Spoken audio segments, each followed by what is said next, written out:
This is my whole egg wild garlic mayonnaise, and it's so quick to make. It takes about 1.5 minutes and it is super tasty. So all you need to do is crack your egg into a jug, add a good tablespoon of Dijon mustard, a good tablespoon of white wine vinegar, and a really good pinch of salt. All of the goods, good.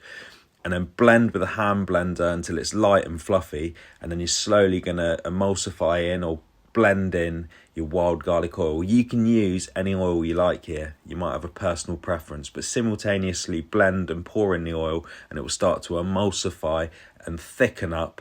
And then it will get to the point where you need to hold the jug and really give it some, and you'll get this super light, creamy mayonnaise that's delicious and vibrant. This will last, refrigerated, it has to go in the fridge because of the raw egg, for about 6 or 7 days.